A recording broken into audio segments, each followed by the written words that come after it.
Good afternoon, ladies and gentlemen, here to maybe one of the most historic stops on the NASCAR circuit. We are here at the Motorsports Center, whether it be open wheel or stock car racing. This is Indianapolis Motor Speedway, where everybody wants to take a chance at taking the checkered flag and kissing the yard of bricks. We are getting ready here today for our 29th race of the first season of the NNSCRA Duracell Cup Series. More importantly, this is chase race number 3, and even more important than that, this is elimination race number 1. At the conclusion of today's race, 12 drivers will move on to the next round of the playoffs. 4 drivers will be finishing out the season, no longer in contention for the championship. On the pole position for today's race, a driver who is not in contention for the championship, but certainly would love to be able to get his first win of the season. That is unknown motorsports driver J Jefferson in the number 5 Valvoline Chevrolet Camaro. Alongside of him, that's Benny Watson. Now, Watson comes into this race a playoff contender. He is 6th overall in the point standings, 15 points ahead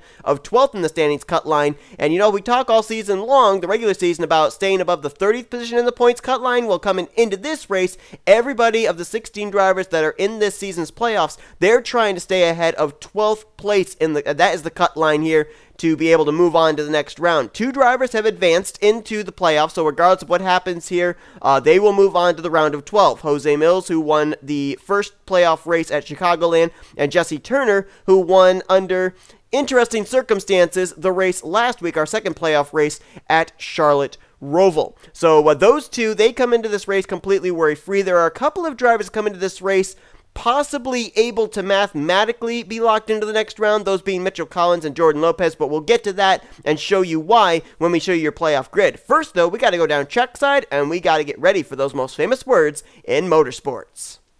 Drivers, start your engines! So there is the command, and as these drivers will make their way around this rather lengthy speedway, we will now show you what your playoff grid looks like coming into this race. Now, as we stated, 2 drivers locked in. They're highlighted in green. J Millz, Jesse Turner. They're moving on to the next round of the playoffs, the round of 12, no matter what. Everybody else, you'll see them with either plus or minus numbers after their names. That is in relation to 12th in the standings, which right now is being held by 2-time winner Zach Rogers. So Mitchell Collins, J Lopes, they're 31 and 32 points ahead of Zach Rogers. So basically, for them to advance to the next round, they basically just have to finish up inside the top 15. If they manage to do that, they're moving on to the round of 12. Jessica Shelton's 20 points ahead of the cut line, Benny Watson 15 points ahead, and then you get down to the interesting area. LaPlante's only 11 points above the cut line. Shelly is only 7. Friesen only 5, Dollerton only 4, Carson Gum a measly 2, and Zach Rogers right on that bubble spot. He cannot afford a bad race today, because if he does, he will more than likely fall down into one of the red slots, which is the danger zone. Right now, those slots are occupied by William Brock, J Qualls, D Poteet, and K Mathews. If any of the drivers that are not highlighted in green win here today, they automatically get locked in. And for K Mathews here today, he's basically got to finish up inside the top 10 and hope some drivers that are ahead of him, like Poteet, Qualls, Brock, Rogers, Gum, that they have some issues here today, or else he's going to be in a lot of trouble. Really got off to a slow start here in the playoffs with that dead last finish at Chicagoland, and has been trying to climb out of the cellar here in the first round of the playoffs ever since. So right now, the danger zone drivers are Brock, Qualls, Poteet, and Mathews. We'll keep tabs on all 4 of those drivers during the course of this race, see if they're able to have themselves in position to maybe move out of that danger zone and still advance into the round of 12. So here we go as the field traverses through turns 3 and 4. They'll come off the final corner. Pace car will make the left-hand turn to pit road, and the Brickyard 400. One of the fastest races that will run all season long with the 2019 rules package, so the draft will definitely come into play. We're just waiting on you, Mr. Flagman, as J Jefferson leads them down. Green flags in the air, let's roll!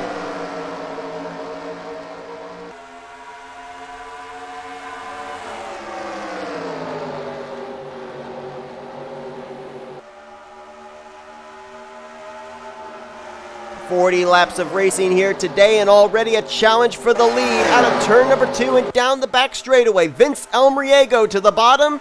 He's got Sega Motorsports teammate Trent Dunham right behind him as they work together against J Jefferson, and those two look like they may go to the front. Trent Dunham sporting a new Sega paint scheme here.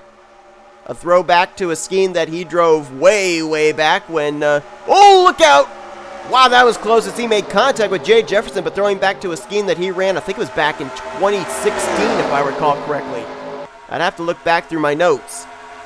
That contact slowed Trent Dunham off of turn 4, allowed J Jefferson to hang on to second, and now with the big run with the draft down the front stretch, he'll try and go for the lead again on V Almariego. He didn't get the opportunity to get the bonus point for leading the first lap, so he'll try and get the bonus point for leading the second lap. Benny Watson's made his way from the outside of the front row down to the inside line. He's now third. Seth Cole right there in fourth. Well, nope, V Almariego slots into fourth. Cole back in fifth, and K Mathews there in sixth. Remember, he really needs a good run today. Preferably, he needs a win, but he's not exactly in a must-win situation, as here comes Trent. He's looking for the top position from J Jefferson. This time he keeps it down on the bottom of the track through turn 4, actually pulls away a little bit there off of 4, and he will easily lead the second lap. So Sega Motorsports, both their drivers have led a lap here today. Almariego led the completion of lap 1. Trent Dunham leads the completion of lap number 2.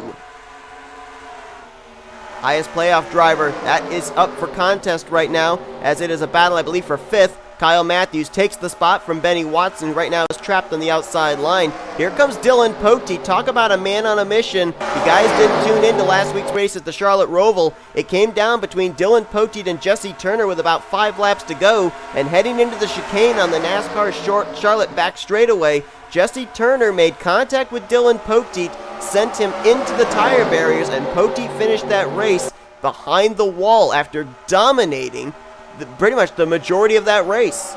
And as a result, Poteet comes into this race 15th out of the 16 playoff drivers, currently in the danger zone. So you can bet that he definitely has a lot of redemption on his mind here. And I think the tough thing for him is I bet he would have loved to have gotten some payback on Jesse Turner here this week at Indianapolis. But the problem is, if he pays back Turner, Turner's moving on to the next round of the playoffs. Poteet could take himself out of playoff contention, so maybe Dylan has to wait, try and move on to the round of 12, and then see what he can do with Turner then. I don't really know what's going on in the mindset of Poteet, but you know, if you're dominating a race and somebody gets into you and takes you out, I would have to think Poteet's got a little bit of a chip on his shoulder coming into this race. K Mathews thought about taking the lead there from V Almariego, couldn't quite do it. Now side by side with Keith Batson, our Richmond winner. Batson up here inside the top 5. Now he's going to fade back as he gets trapped in the outside line. Mathews slots into second. Kyle could really use every point he could get, so no doubt he'd love to get up there, get a bonus point for leading a lap, and I'm sure he would love to lead the most laps, but from what I've seen, it's been very difficult for drivers to keep themselves out in front and hold that top position just because of how big of runs people are getting with the draft on both the front and back straightaways. Very long straightaways here, so a lot of opportunity to build up that momentum, build up that speed, and be able to get a run that really the leader cannot defend against.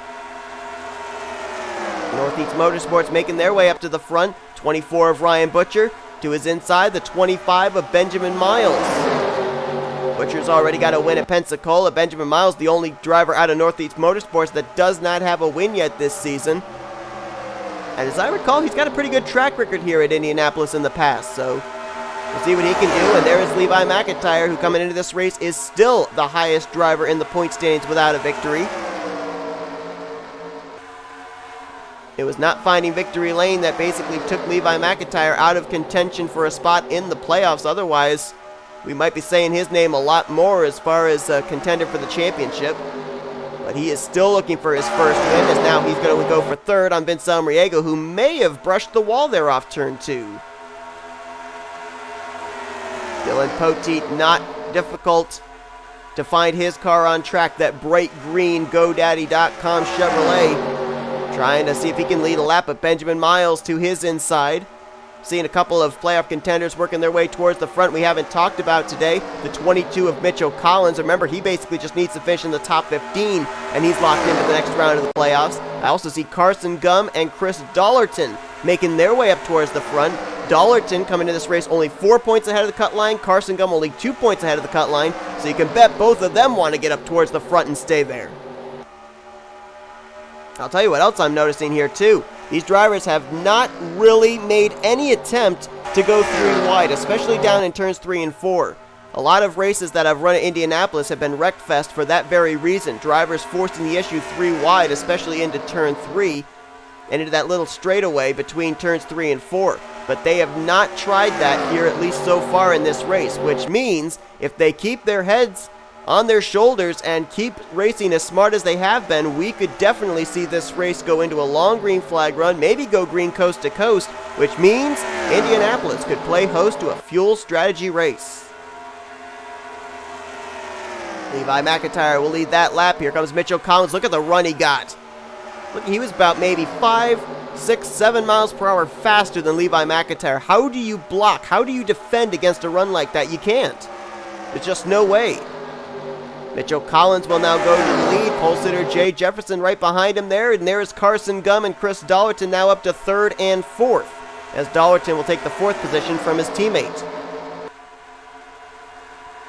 Now, I've got some drivers up here that are running well as far as our playoff contenders. Let's drop to the back, see where some of our playoff contenders are that might not be doing so well. Jesse Turner's already locked into the next round, so he doesn't really need to be up at the front, but here's a driver that does not need to be running where he is right now, and that is Zach Rogers. Rogers currently in the 40th position, I do believe. They got him scored 39th. We'll see if it updates to 40th, or if maybe we have somebody out of the race. Hits the line. No, he is in 40th, so all 40 cars are still running. But this is not what Zach Rogers needs coming into this race in that 12th position, that cutoff line. There's Austin LaPlante, only 11 positions ahead of the cutoff line. He's back here.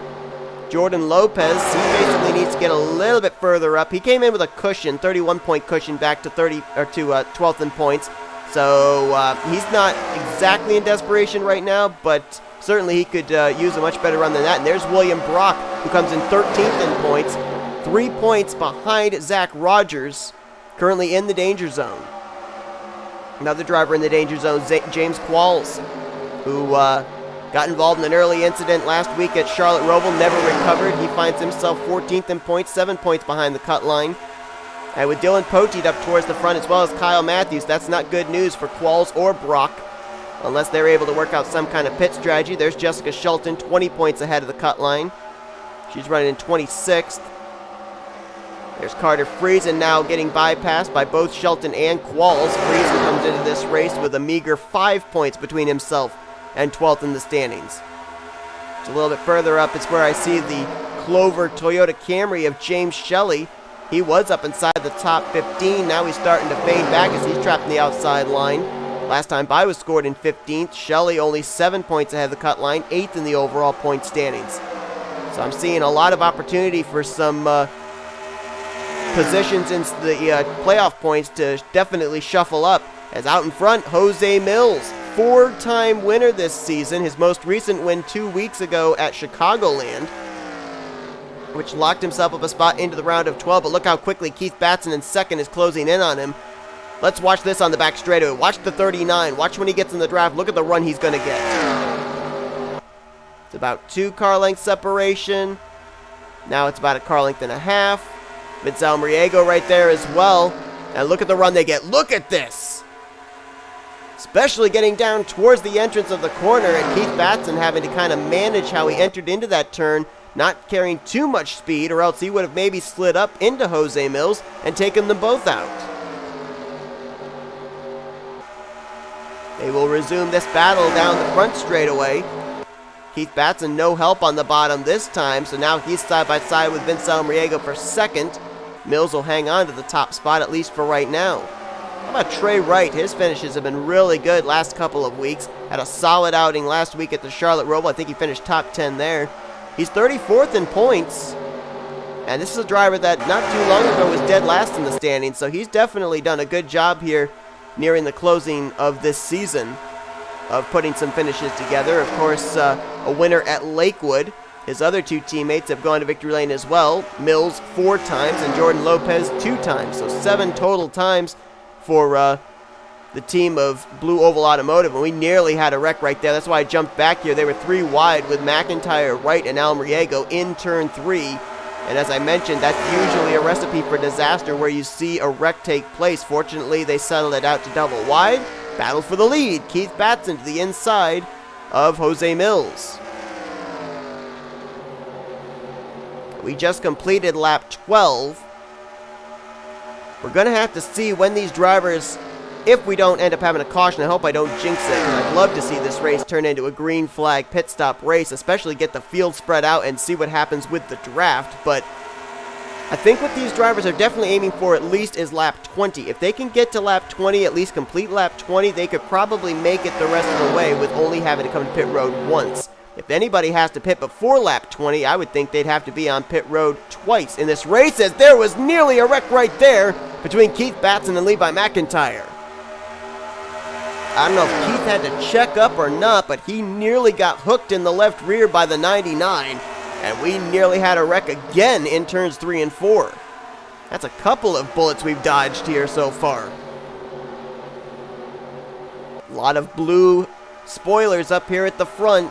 The 98, the 31, the 43, the 09, and the 71 of James Shelly now up inside the top 10, along with the 75 of Benny Watson and the 22 of Mitchell Collins. So we're starting to see the playoff drivers making their way up here in a whole bunch. I don't know, what would you call it, a gaggle of playoff drivers?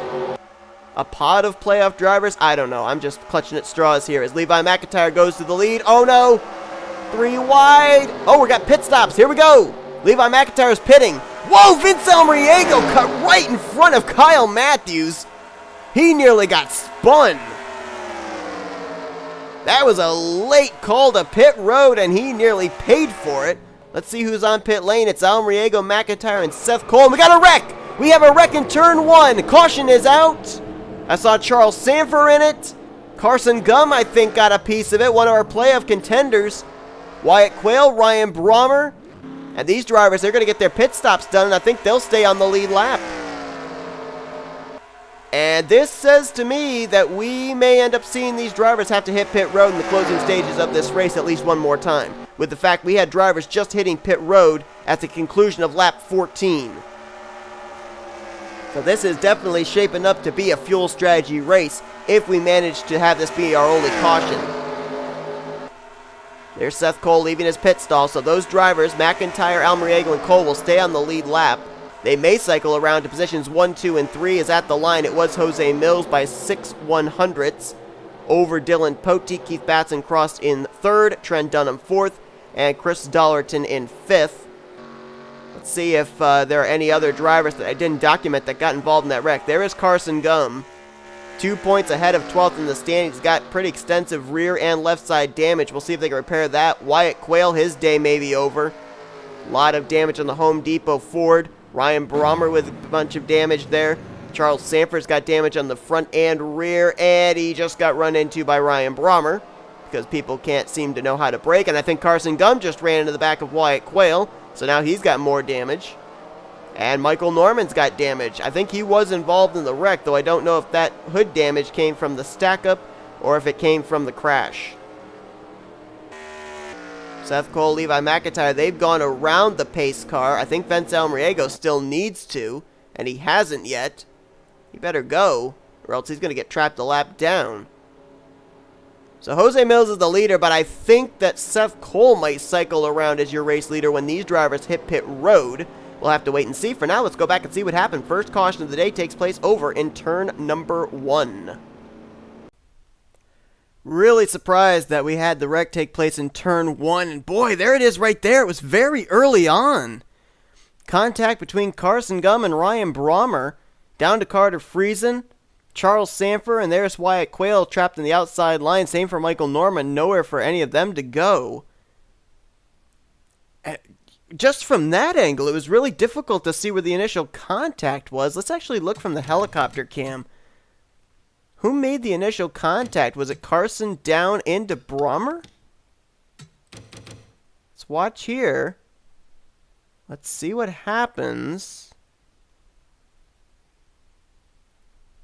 It looks like Carson kind of came down into Brommer. Brommer came down to Friesen. Friesen pushed back, and that sent Brommer up into Carson Gum. And then Charles Sandfer just gets hooked around. He was ahead of that, and he becomes an innocent victim in all of it. And as we stated, Wyatt Quail, Michael Norman, just wrong place, wrong time, trapped on that outside line. So basically a 5-car incident there. And the one that this is going to be the most interesting of all involving is Carson Gum, because he is a playoff contender. The other drivers that were involved are not. And Carson only came in 2 points ahead of the cut line, so definitely going to be some very nervous people down in the 19 pit. He will probably be able to continue, but will he be able to finish high enough to move on to the next round of the chase for the championship? We'll find out in a moment. Let's go back now for the green. Well, the green flag is going to come back out on lap 20 of 40. Now, the big question I have is the pit stops that we saw made by Vince Almariego, Seth Cole, and Levi McIntire. They all pitted on lap 15. Was that as far as they could go, or were they short pitting? If that was as far as they could go, I'll give the drivers that might have been saving a little bit of credit that they maybe could have made it to lap 17. So let's say the fuel window is 17 laps max. We're going back green with a total of 21 laps to go, which means all these drivers could be anywhere from 4 to 6 laps short on fuel. If we manage to go green to the end, we will see these drivers probably have to hit pit road at least one more time and somewhere probably within the realm of 10 or less laps to go. Now, we saw that McIntire, Cole, and Almariego all managed to stay on the lead lap. However, they did not drive around quickly enough to get the race lead. J Millz, D Poteet, K Batson, Chris Dollerton, Trent Dunham all came to pit road, and they came out 1, 2, 3, 4, 5 behind the pace car. Almariego will line up in 6th with McIntire 7th and Seth Cole in 8th. So they will still restart up inside the top 10 on the lead lap, but they do not get to start positions 1, 2, and 3. Let's find out where all of our playoff contenders are restarting this race. Poteet the highest in 2nd, Dollerton in 4th, Benny Watson's in 10th, Shelly is in 11th, 12th, or make that 13th rather, is K Mathews, Carter Friesen 14th, Mitchell Collins 17th, J Shelton in 18th, William Brock's back in 24th, Austin LaPlante in 25th, Jordan Lopes currently in 27th, as the green flag is back in the air here for J Millz. J Qualls restarts 29th, Zach Rogers 31st, Jesse Turner's in 34th, and Carson Gum will restart back in 38th place. Only one driver out of the race after the wreck we saw, that being the 41 of Wyatt Quail.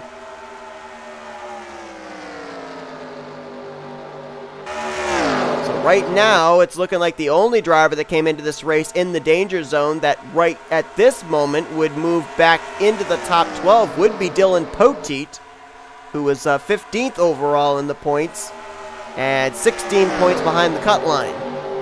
That cut line being 12th in the standings.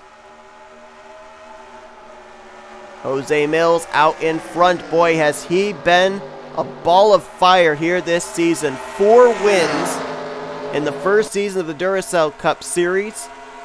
And a lot of people forget that he was actually in the hunt for the championship in the last series that I ran here, the Skittle Super Speedway Series, back when he was driving the number 6.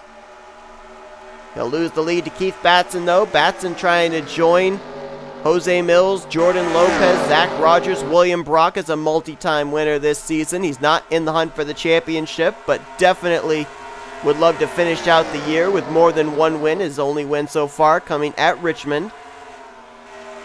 And here comes Trent Dunham. Talk about a driver that's desperate for a victory. So far, the Sega Motorsports team has a goose egg in their win column, and contact between himself and K Batson there in turn 3. And where'd the rest of the field go? Oh, they're all on pit road. They're all on the pit lane. It looks like they're all doing gas and goes. So I guess they waited until the fuel window opened. They're all hitting pit lane now. And that means they should be good to go the rest of the way on fuel. So we've got some varying strategies here. These drivers all pitting with about 18 laps to go, hoping this will get them in their fuel window to make it the rest of the way. You've got these drivers that all decided to stay out. And now we're going to have to see if short pitting or waiting until it's about to run out of fuel, which is going to be the strategy that's going to work.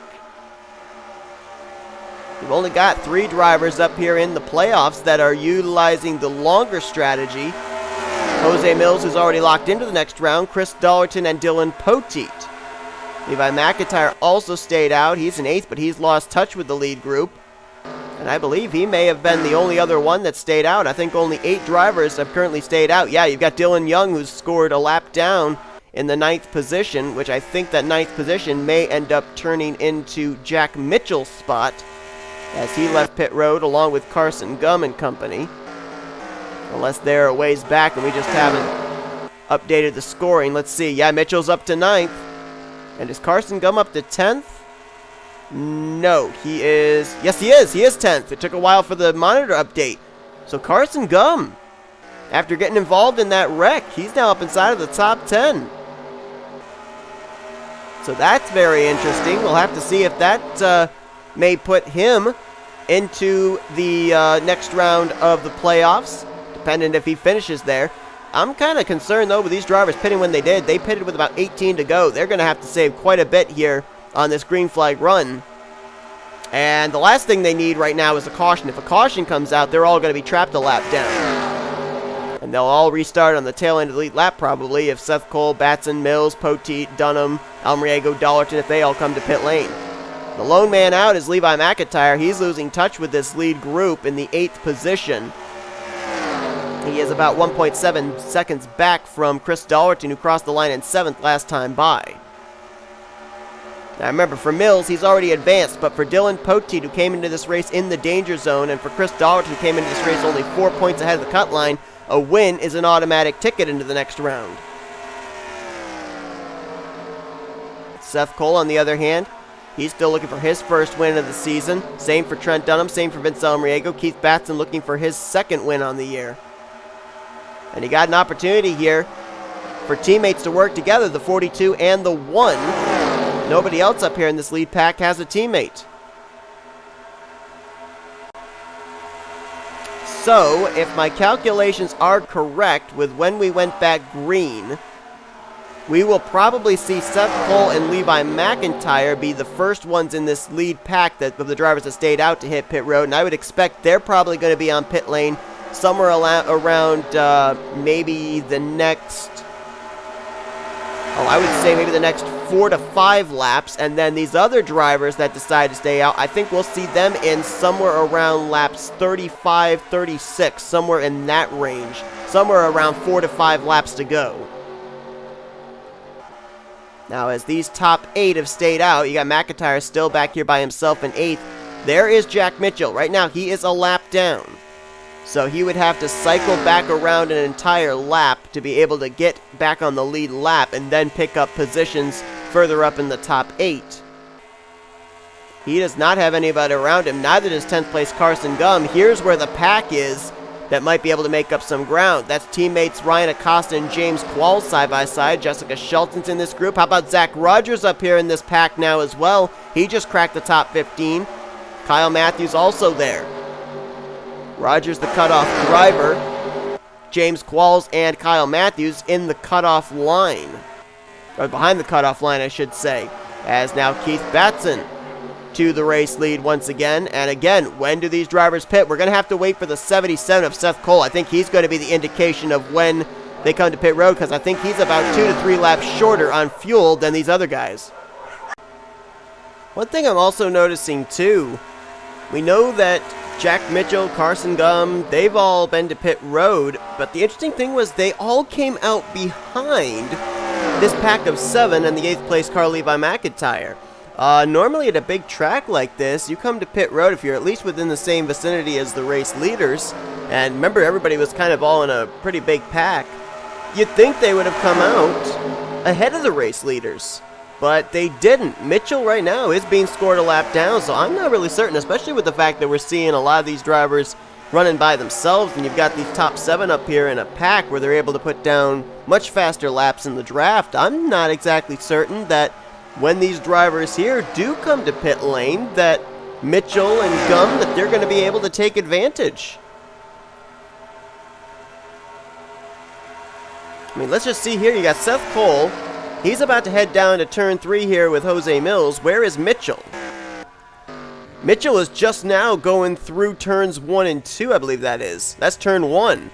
So, technically, if you look at it, in realistic terms, Jack Mitchell is just about a lap and a half down. Maybe if he were like an even lap down up here in this lead pack, maybe he'd have had a shot to come around and cycle around as the race leader with that early pit stop, but being 1.5 laps down technically. I'm not really certain that he's going to be able to get up here and mix it up in the battle for this race win. And of course, as I stated earlier, a caution would definitely really hurt the chances of everybody that's already currently off the lead lap. So right now we might be looking at a 7-car battle for this win between Cole, Millz, Dunham, Poteet, Batson, Dollerton, and Almariego. Of course, Millz is already locked into the next round of the playoffs, so he's just trying to continue to pad bonus points. You do get, if you get a win during a certain round, not only do you advance, but you carry 5 bonus points per win into that next round. So right now, Jose Millz and Jesse Turner, they would both be tied with the overall points lead when the playoffs second round begins, and everybody else would be 5 points back. So it gives you a little bit of an added insurance here. And right now, the only other 2 drivers that could maybe make it a 3-way tie if they win, because they're up in this pack, is Poteet in the 31, Chris Dollerton in the 43, and he and Vince Almariego seem to be losing a little bit of ground there in 6th and 7th. Oh, hit the wrong button there. That's my bad. Levi McIntire just hit pit road there in the 99, so are we going to see any of these top 7 come to pit road? McIntire pitting from the 8th position. Remember, he was not really in the draft with these drivers, so he was not able to turn as good of lap times and save fuel. And here comes Seth Cole and Vince Almariego to pit road. They're all coming to pit road a little bit sooner than I projected. I thought we'd see these guys maybe on pit road somewhere around lap 34, 35. They're pitting with about 10 laps to go, at least some of them are. As Trent Dunham leads the way now, and he's got a pretty good gap back to 2nd place Keith Batson, 3rd place Jose Millz. Not normally a good thing, but when you consider the fact that we are currently doing green flag pit stops, and these drivers are probably going to be pitting this time, maybe it's not exactly such a terrible thing. Well, Batson, if he's going to get to pit road, he's got to get himself to that inside line, because he's got Jose Millz to the bottom. And now it looks like Batson will be able to have a clear road to pit road. However, these top 4, they're not going to pit yet. Actually, these top 5, I should say. Trent Dunham ahead of this group. So when do these guys pit is the question. There's Levi McIntire. Now, he's in the 8th position. He's 1 lap down. He's running just about in the same vicinity behind the lead pack as he was before he made his pit stop, although he is a lap difference between him and the group now. So not a whole lot changed for him. Trent Dunham still way out in front there. And that's a teammate up ahead of him, Vince Almariego, who right now is actually being scored last car in the lead lap, and I believe he's already been to pit road. I think. Maybe he hasn't. Yeah, I'm pretty sure he has been to pit road. And here comes Trent, along with the rest of the top 5, Batson, Millz, Poteet, and Dollerton. Yeah, Seth Cole and Vince Almariego, the 77 and the 42, which are up here. They're being scored last cars on the lead lap, and they pitted a little bit earlier. So let's actually follow these 2, as they could very well cycle around back to the front, dependent on where the top 5 come out of pit road. Remember as well, though, that we saw Seth Cole, Vince Almariego. They were kind of by themselves. Everybody else, those other top 5, have kind of been in a pack last couple of laps, so it could be the difference of those laps as to where Almariego and Seth Cole are going to cycle around. This puts Levi McIntire back on the lead lap, and it'll probably put a couple of other drivers back on the lead lap as well. You see Dylan Young, J Jefferson on pit lane, a whole bunch of others as well. Saw Mitchell Collins on pit road there.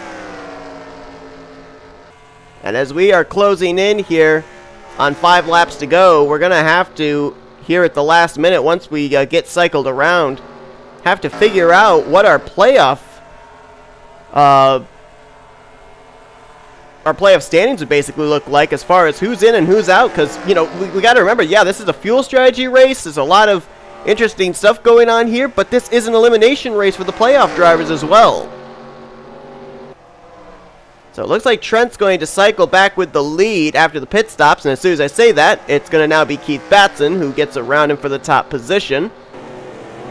Has a couple more drivers on pit road there. That's a whole bunch of drivers that I think might have been those drivers that came to pit road very early after we went back green, so that's going to shake things up even more.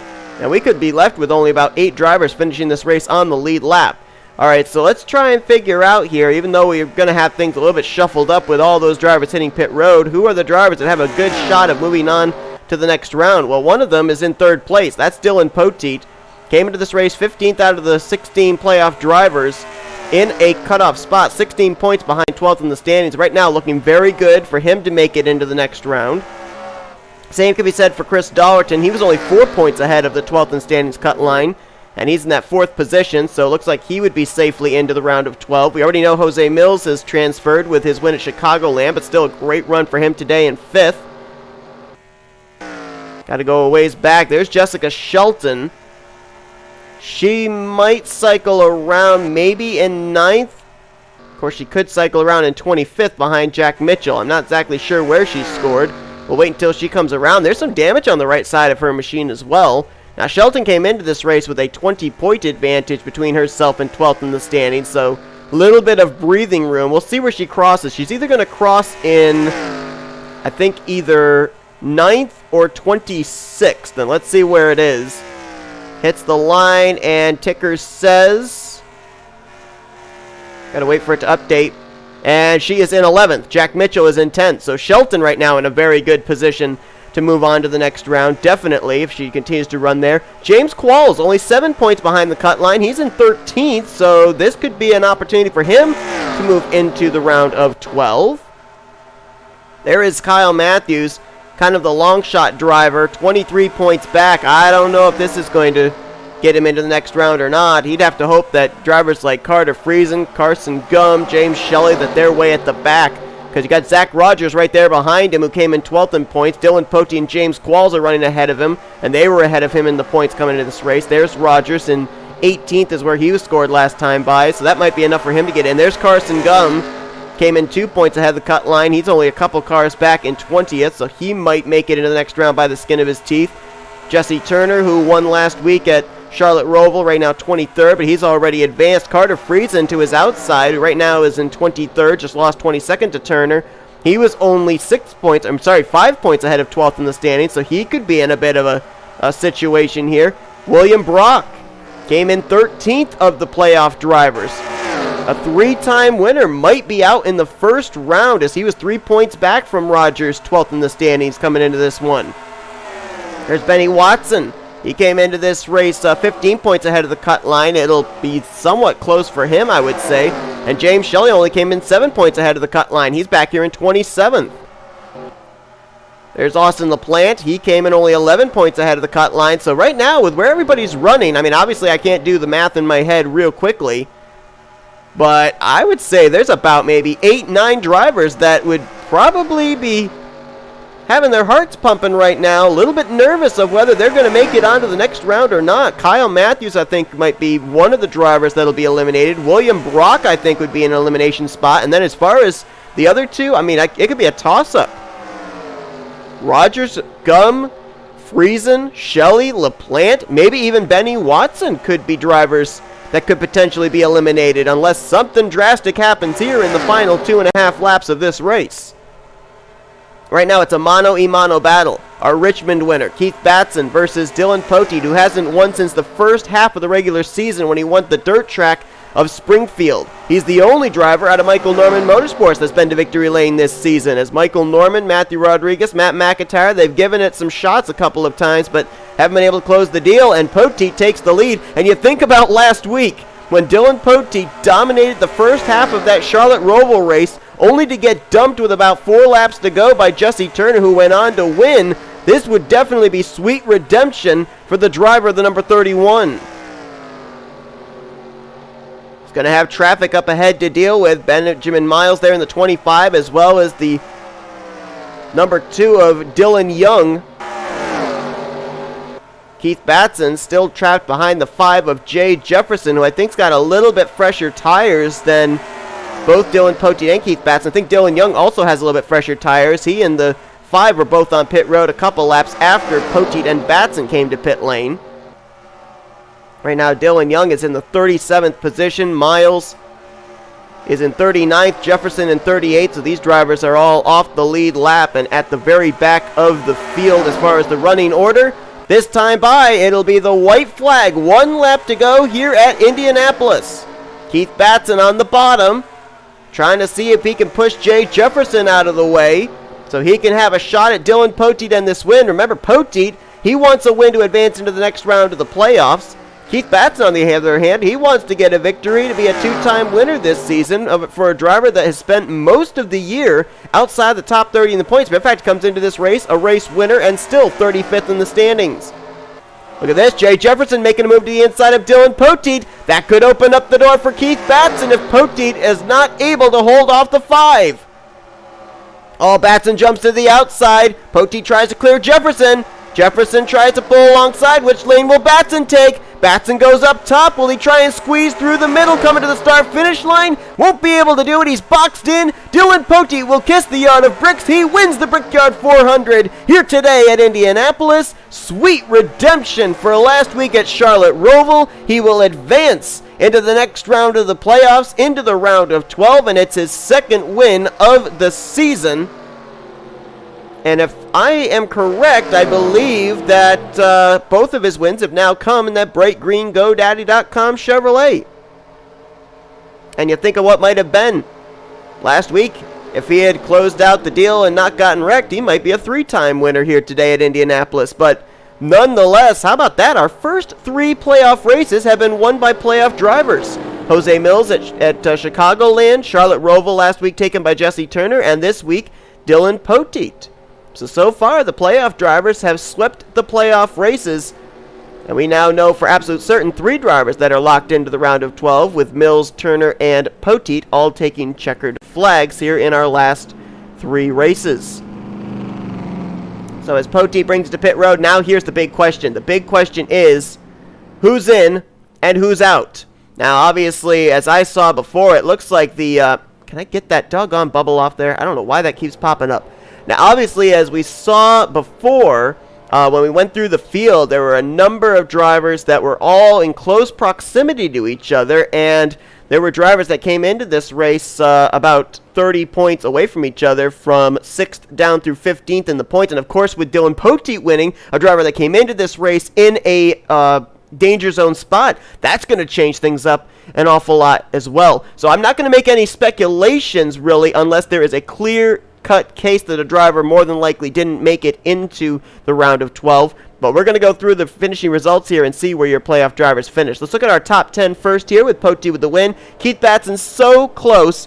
I think if he had stayed on the bottom, maybe he'd have been able to get a run on Poteet, but Poteet was holding J Jefferson off pretty well, and Jefferson was on the bottom. So Batson, I think, maybe was hoping that he could maybe get a third lane up on the top, maybe go up the middle. Just got boxed in coming to start-finish line, but a great performance for him in second. Trent Dunham, this is probably the most relevant Trent's been for a good portion of the season, as he will finish the day out in third. His teammate Vince Almariego right behind him in fifth, or fourth rather. A great run for both the Sega Motorsports Chevrolets. Chris Dollerton, he came into this race 4 points ahead of the cut line. A top 5 run will secure him a spot into the round of 12, so a great run for him. Seth Cole brings it home in 6th. J Millz, who had already advanced, finishing in 7th. Levi McIntire will finish the day out in 8th, and he was the last car to finish today's race on the lead lap. That is Jack Mitchell finishing in 9th. Adam Garcia there in 10th. They finished a lap down, but both still with top 10 runs. Then you look down here. Let's look at the rest of our playoff drivers. Jessica Shelton came in 20 points ahead of the cut line of 12th in the standings. Finishes 11th, so she's definitely locked into the round of 12. Here's the big one. Kyle Mathews, 15th here today. It will really all depend on where he finished in relation to drivers like Carter Friesen, Carson Gum, Zach Rogers, James Qualls, J Shelly, drivers that he mathematically had a shot to maybe bypass and get out of the bottom 4 in the danger zone. But we'll have to see if 15th will cut it, because look, there's very close proximity to drivers that he needed to get quite a bunch of points to gain on, with Qualls finishing right behind him there in 16th. Qualls came in 14th of the playoff drivers. Is this enough for him to move in? We'll have to wait and see. Zach Rogers came in the cutoff driver of 12th. He finishes in 17th, and not too far back, Carson Gum, 19th place. Carson came in 2 points ahead of Zach Rogers, finishes 2 positions behind him here today. That's going to be really close. Jesse Turner had already advanced. He's going to finish in 21st here today. Carter Friesen came in 5 points ahead of the cut line, and he finished back in 23rd. That was 6 spots behind Zach Rogers. That was 7 spots behind James Qualls. And that was 4 positions behind Carson Gum. Man, that is really going to be close down there, around 10th, 11th, 12th in points for sure. You go a little bit further down, Benny Watson there, 26th. He came in 15 points ahead of the cut line, so he might be safe, but we'll have to wait and see if indeed that's the case. I would worry about 3-time winner William Brock finishing in 27th. He came into this race in the 13th position in points, 3 points behind the cut line, and a number of drivers, Gum, Dollerton, Friesen, Rogers, Qualls, of course Poteet with the win, all finishing ahead of him. Our 3-time winner might very well be out in the first round. You look down a little bit further, you see James Shelly. He finishes in 29th. He was only 7 points ahead of the cut line. I'd be a little bit worried if I were that 71 team. Mitchell Collins, he's going to finish, actually, let's go to Austin LaPlante there in 30th. LaPlante came into this race 11 points ahead of the cut line. I don't know. He's going to finish up there in the top 30. If he were down 35th, 36th where everybody else finished, I might be a little bit more worried. I think he might be safe to move on to the next round, but we'll have to see. Mitchell Collins, as I was originally going to say, 33rd. He came in with that 32-point buffer, so that was definitely good for him, as I think that really had him coming into this race locked into the next round. But again, we're going to have to wait and see. And one that really is going to be interesting is Jordan Lopez. He was another driver I thought had some very good insurance coming into this race, 31 points ahead of the cut line, but finishing down in the 39th position in the point standings. We'll have to see if that 31-point buffer is going to be enough for him to advance into the next round of the playoffs. So 2 drivers that I think could very well be out are K Mathews and William Brock. Who the other 2 are, I have absolutely no idea, but we're going to find out in just a moment. But what a race here from Indianapolis. Sweet redemption for Dylan Poteet. His 2nd win of the season, his 1st in the second half of the season, as he takes the checkered flag here today, and that team will be kissing the yard of bricks before going to victory lane. Hope you guys enjoyed today's race here from Indianapolis. If you did, be sure to give this video a like, subscribe, become part of the crew today. We have shown you full finish results, and here is the moment of truth. These are your overall point standings, and these are what your playoff points would look like with the race ending, and you will also see what the playoff points look like after they have now been reformatted. You will see the drivers that are highlighted in red with an E after their names. Those are drivers that are heading into next week's race eliminated from competing for the championship. So a long road comes to a bitter short end for those 4 drivers, but 12 drivers, they move on to the round of 12. Next week, we kick things off at Hillside Raceway. It's going to be, I believe, the first race of the playoffs where we are not using the 2019 rules package. And then, if you want to have a little bit of a preview of what's going to be the other 2 races for the round of 12, we're going to still not have the rules package the following week, as we're going road course racing at Lime Rock, and then we finish it out, bringing back the 2019 rules package, our second elimination race, where we will whittle it down to our Elite 8 at the Arizona Speedway. So a lot on tap to come here in the future. We know for certain J Millz, Jesse Turner, Dylan Poteet are in the next round of the playoffs with their wins here in round 1. We will see you guys next week for round 2, as you've been watching a production of the NNSCRA Offline Racing at its best.